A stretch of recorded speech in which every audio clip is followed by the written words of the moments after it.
Welcome back, everyone, to a brand new movie spoiler review today.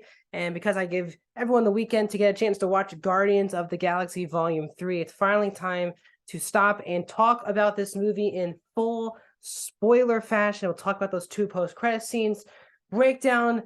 For me, a triumph for this franchise, a great film that's in my top 10 of the MCU. So breaking down what I really liked about this movie, some of the issues I'll also talk about as well in this review. I did have a couple issues. So my name is Max Lindberg. Welcome to this spoiler review of Guardians of the Galaxy Volume 3 here on Max Talks Movie. So if you're new to the channel, please subscribe, ring the bell. If you're new, ringing that bell gets you notified when my new videos drop. We just hit 150 subscribers. Let's keep growing. Let's get to 160 next, guys.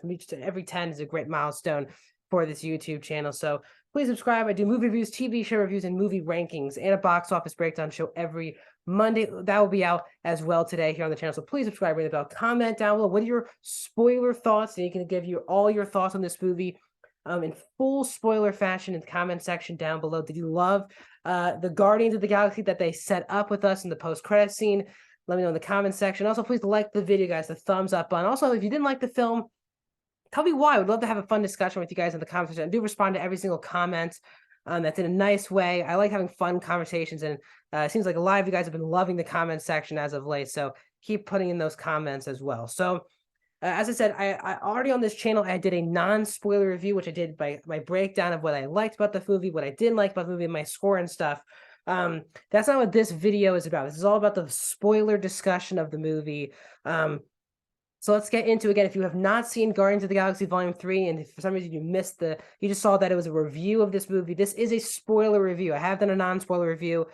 So click that video on my channel also before you watch the movie, or if you just want to get spoiled, here we go. So as I said, I love this movie. There's a lot of things that tug the heartstrings, and we'll just get into it. So the big opening of the movie, it just starts right away. Basically, the big opening thing that happens is that everyone is back on nowhere. So what's funny about this movie is that it basically kicks off, and it just expects the people who are watching this movie to have seen the holiday special, which came out in November, because it does not hold your hands. It does not give you a recap of the holiday special. They just need you to expect that they are back on nowhere. Mantis and Peter Quill are now officially brother and sister. There's a lot of things that happen in the holiday special that they expect the audience to know right away.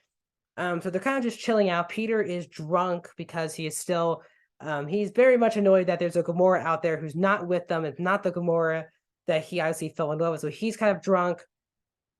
Everyone's kind of doing their own thing, trying to take care of the people of nowhere. Kind of get that bad dog joke beginning with Kraglin and Cosmo that is a joke that happens throughout the entire film. But honestly, the big thing happens in this opening kind of first act is that Adam Warlock makes his firm debut, and it was a great scene with Adam Warlock just attacking the Guardians, and he kicks everyone's ass in this scene. Obviously, he is there for Rocket because, as we learned, the Sovereign were basically created by the High Evolutionary. So we have Adam Warlock flying in, a big action scene where he basically kicks everyone's ass. He disfigures Nebula. I mean, almost breaks the arm of Mantis, destroys Drax, like beats him almost to death. But the big part that happens here is that Rocket is absolutely injured. And they learn that the only way to fix him is for this passcode thing that the High Evolutionary has in there. So they're trying to find those passcodes that can fix Rocket, basically. So I was shocked that they went in this direction because Rocket is basically out. He is not in the present day for 90% of the movie. And I think we all expected flashbacks, but the majority of Rocket, and really this movie, is via flashbacks. So for the remainder of the movie, we do keep cutting back and forth between the past and the present. So let's just stay with Rocket, which is the main really storyline of this movie. Is that Rocket, he's the main character probably of the movie. He is, as I said, knocked out for the entire film for the most part. And that's what we keep cutting back and forth between him and the High Evolutionary, and also Rocket's first kind of friends that he meets. So we have Lila, who's voiced by Linda Cardellini, Teefs, who's voiced by Asim Chaudhary. I hope I'm saying that name right, and also Michaela Hoover voices Floor. So they're kind of the four people who are together. And we obviously learn that Rocket has been basically not even genetically, but just constructed in such a way to talk, have his brain, and the High Evolutionary has this plan of his new world. It seems to be going okay with Rocket. Obviously, things are going totally wrong. The fact that this person is scientifically just messing with all these different types of animals. But it seems to be going a bit positive for Rocket. He's being able to talk better. He has friends. And he has this whole scene where he gets the rocket named Inspired, where he's sitting with the High Evolutionary on his lap. They just did problems. It looks like the High Evolutionary is proud of him. And Rocket sees a rocket, and that's how he gets inspired for the name. But he sees himself with his friends as a future for himself, and that kind of gives him hope throughout this whole experience. Basically, the High Evolutionary shows Rocket that their scientific experiments are not working. We get this really, and I've been seeing a lot of people go at this movie for the animal cruelty, and there is a lot, and it was definitely for me pushing it a bit too much. Now, I'm not a person who is offended by animal cruelty. I think it actually adds to this movie, but I know a lot of people, it was way too much. And if you don't like this movie or the movie pulled you out for those couple of scenes, I totally get it. I think it's a personal thing. If you don't care like me, or not just don't care, but know that these are CGI characters. And there's a lot of different ways. If you don't care about it emotionally, you don't feel offended, that's not a bad thing. But if you do, it's also not a bad thing. So I think that there's two perspectives of it. So we get this whole scene with the turtle, which goes from basically like a TMNT character, but it's really huge, and the turtle's violent, and they just have to kill the turtle. And the High Evolutionary is like, they all are growing, but they're all violent. And then Rocket is the one, like baby Rocket, basically, the teenage, I guess, Rocket is the one who actually figures out that the thing that is wrong with it. And the High Evolutionary is just unbelievably annoyed that this creature that he created did this. And it's a threatening scene. This is where there would be absolutely terrific performance of Chukwudi Iwuji comes from. He's fabulous in the movie, very well written, but the performance is so intense.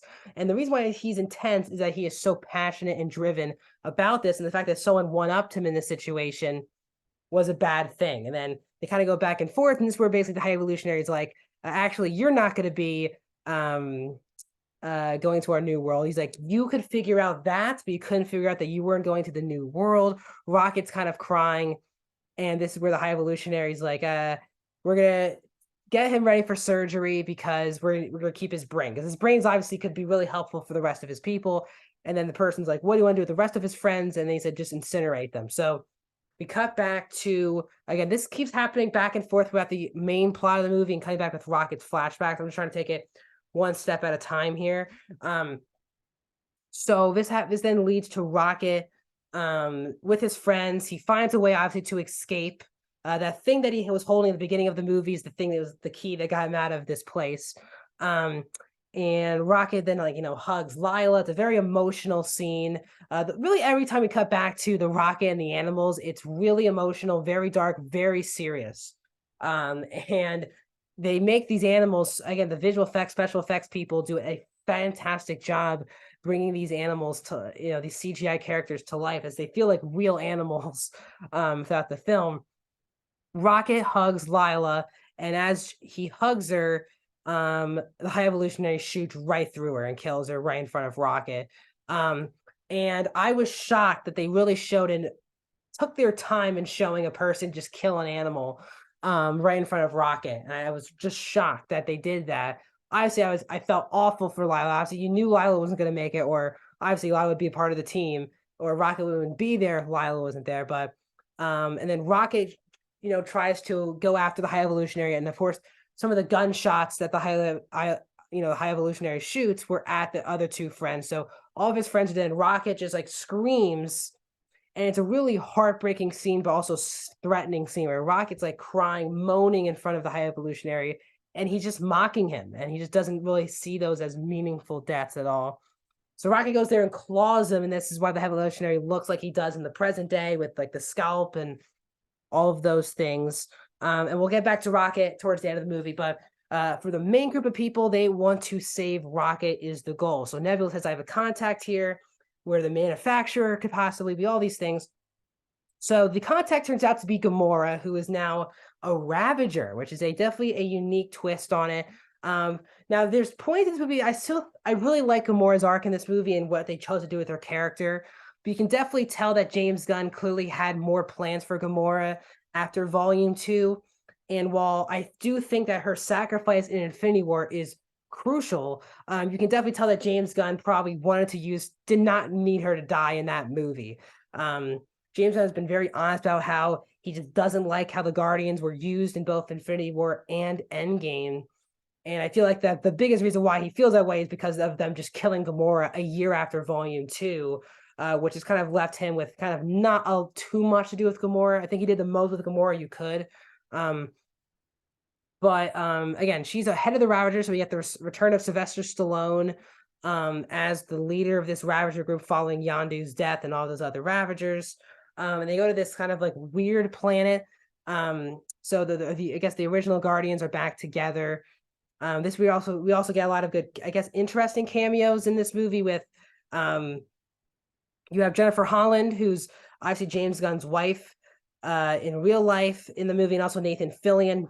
And you also get the person who Chris Pratt's trying to kind of flirt with to get information from was Danielle, the girl from the Suicide Squad, Danielle Melchior, who plays Ura in the movie. So there's a lot of good back and forth with Nebula, Gamora, and Star-Lord. You get that big joke from the trailer. They get all these things, and it looks like the Guardians are in danger in this situation. There's a lot of good jokes, but these people like almost kill Drax. Drax gets shot twice. Seems like everything's in trouble. Then, Quill uses kind of the Rocket move from the first Guardians, where Rocket made everyone float in the prison. Pratt kind of does, Star-Lord does the same thing. But after they get the things that they need, they realize it doesn't work. They still need the passcode. And the last like hour of the movie is like on this Counter Earth, which is the High Evolutionaries version of Earth when they went, I think in like the 80s or something. It felt like, so there are a lot of different creatures, obviously very messed up creatures. But this is where obviously the High Evolutionary is. So Star-Lord and Groot go up. Nebula is forced to stay back as her arm is a weapon. While Gamora is on the ship, this is where Adam Warlock comes into the fray. Ayesha gets killed in all of this, by the way. Very quickly, I was surprised. Again, you can definitely tell that they got Elizabeth Debicki way before she really, before she became a big time actress. And again, there isn't a lot to do with Ayesha, but it's always nice to see Elizabeth Debicki get into the mix in this movie. But Adam Warlock basically comes in, tries to kill Rocket. Obviously, things go well. Gamora kind of saves his life and that type of stuff. But this then leads to Star-Lord, Groot with the High Evolutionary. And this is where they have no weapons and things ensue. Star-Lord jumps out of the building to get the guy who obviously has the passcodes. Groot kind of helps him out. They get the passcodes back as they also escaped the High Evolutionary ship. Nebula, Drax, and Mantis thought they were on the ship. Now they're on the ship, so they kind of reverse the situation. This is where Nebula, Mantis, and Drax see the kids, who Nebula and Mantis seem to be scaring. They're fighting. Mantis took exception to Nebula just crapping on Drax for being stupid. And there's more to him. He gives us laughs and all these things. And then Drax had a great character arc towards the third act of this movie, which I said in my non-spoiler review, which was him helping out these kids and being a father instead of he's not Drax the Destroyer, he's Drax the father. And I really love that arc for him towards the third act of this movie. Overall, they get the information. Rocket seems to be dead. He's dead. And then, Gamora, Quill's crying like we saw in the trailer. Then we cut to kind of like the limbo world between he's about to die, the after, that type of stuff. He sees Lila. They have this whole conversation, and Lila's like, I have all my friends. We can fly around together. And Rocket asks, can I come with? And Lila says yes. As where Rocket kind of dies for a second. As Rocket's walking towards him, Lila stops him, and she says, not yet. You still have more to do for the world, all these things. So Rocket comes back to life. It was a really emotional scene seeing Rocket come back to life, and Quill and Groot hug him. And this really is a tight-knit group. And again, these characters have now been on screen for 9 years now. And all of them are unique. It's a great ensemble, cast-wise, character-wise as well. And you do care about every single member of the kind of the original Guardians group. That includes Mantis. So it's such a great unit together. So Rocket's back live. Another great moment was Nebula kind of crying when she heard Rocket. And I really love this moment because Nebula and Rocket have been the most underappreciated friendship, I think, from this franchise, from the Guardians franchise, because again, in Endgame, they're the only two of the Guardians who are not dusted away. Or obviously Gamora is killed. So they kind of stick together in those Infinity War and Endgame. Great relationship they build in Endgame for sure. And I like that they have that relationship continue here in Volume 3. But this then leads to a big time action fight. There's like a one take beautiful action scene with the Guardians going off against the High Evolutionaries guards. And then they get this big fight scene with the High Evolutionary, with Rocket, who helps they help all the kids escape. And then Rocket obviously sees all of these animals that he wants to save. Now he also learns that he's actually a raccoon. Like everyone's been kind of making fun of him. He doesn't want to ever be called a raccoon, but he finally sees that up close. But he has to fight with High Evolutionary. Neville rips the High Evolutionary's mask off, and the battered face that he was following Rocket. And Rocket decides not to kill him.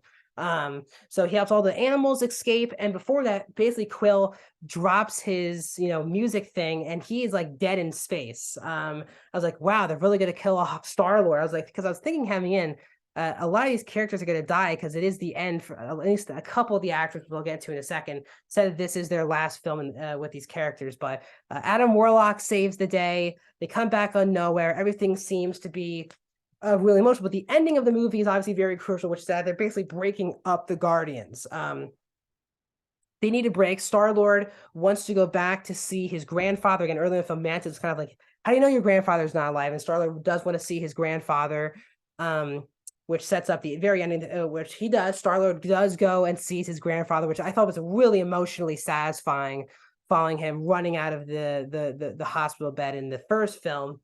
Mantis wants to do her own thing as well. She goes back with the three creatures. Drax wants to come with her, but Nebula says you have to stay and be basically the father to all of these children. Be Drax the father, not Drax the Destroyer. So Nebula, Drax, and Kraglin, Cosmo, and Adam Warlock are all stay on Nowhere, with now Rocket being appointed the captain of the Guardians of the Galaxy, which is very well earned. Obviously, it's been a bit with him and Quill for all of these movies, and he finally gets recognition to be the actual captain of the Guardians of the Galaxy. Trying to think of the other people. Groot obviously also stays as well. We get this last scene with Gamora, who does go back with the Ravagers in this movie. And she gets this kind of great, beautiful last scene with Quill. And, Quill's very emotional. Obviously, he now realizes this is not his Gamora. Well, might not ever be his Gamora, but he walks off and she says, well, I really think we were really fun together. He says we had the best fun together. It was a really emotional, again, satisfying moment between a different version of Gamora. As I said, it's a really underrated and it will be an underappreciated performance from Zoe Saldana, who's been a terrific actress for a long time. Now, honestly, the big takeaway from the very end, and they start dancing, that takes us to the two post-credit scenes, which I'll talk about in a second. But Dave Bautista and Zoe Saldana have both come out and said they are done playing these characters. This is the end for them in Marvel. Now, I do think it's probably because, again, James Gunn got fired before making of Guardians Volume 3, and then they brought him back, and I think that's lost a lot of will from a lot of the actors. Now, it seems like, obviously, the majority of them will be staying put, especially Chris Pratt, who was very vocal about the firing James Gunn, but it looks like Dave Bautista and Zoe Saldana have both come out and said this is the last time they are playing these characters, which I think a lot of people may have thought that they were going to die, but they did not die. So I think Gamora will be with the Ravagers. I hope one day that Zoe Saldana is open to playing the character again, because I do want to see Gamora, even with the Ravagers or even back with the new version of the Guardians. We'll see. And obviously, Drax was so much better in this movie than all the way back from the first one. I think Volume 2, Infinity War, Endgame, Drax was kind of just the punchline joke. And the first one and this one, I think, really have nailed the Drax character. But so we go to the post-credit scenes. The first mid-credit scene is basically a setup scene showing us the new Guardians of the Galaxy, which is Rocket with Groot, as well as Adam Warlock, Kraglin, Cosmo, and then the daughter, one of the kids who is a big-time comic character, who is in the comics is like the daughter of Mar-Vell, basically, like Mar-Vell's powers, which obviously they can't do, but they gave her the glowing eyes, very similar to the powers of Captain Marvel, Monica Rambeau, and all those things. So that is in Groot. So that is all the new Guardians of the Galaxy. It doesn't seem like that has gotten much excitement from people who have seen the post-credit scenes that is the new Guardians. We'll even see. I have no idea when they would use these characters again. Maybe in Avengers. In the 2 Avengers films, they'll bring these characters back for, but we'll see. The last post-credits is kind of a fun moment between Star-Lord and his grandfather, with the cool Easter egg of the newspaper talking about the holiday special of Kevin Bacon being captured. But basically the ending says the magnificent Star-Lord will return. So we'll be interested to see where they use Star-Lord moving forward. Obviously not being with the Guardians team now. Will Star-Lord maybe get his own movie?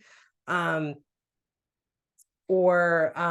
will he just be a part of Avengers? But we know for sure that basically all the characters will probably be back. Neville and Drax are nowhere, so now they're no longer part of that main Guardians crew. So we'll see what the future is for this franchise and these characters. We know for sure the majority of them probably will be back in the future, but a lot of people were expecting that this would be a farewell to a lot of these characters, but it turned out to be really a farewell for James Gunn writing and directing these characters. So that's my spoiler breakdown of Guardians of the Galaxy Volume 3. More videos are coming today on my box office breakdown. So more videos are coming soon. I'll talk to you guys soon.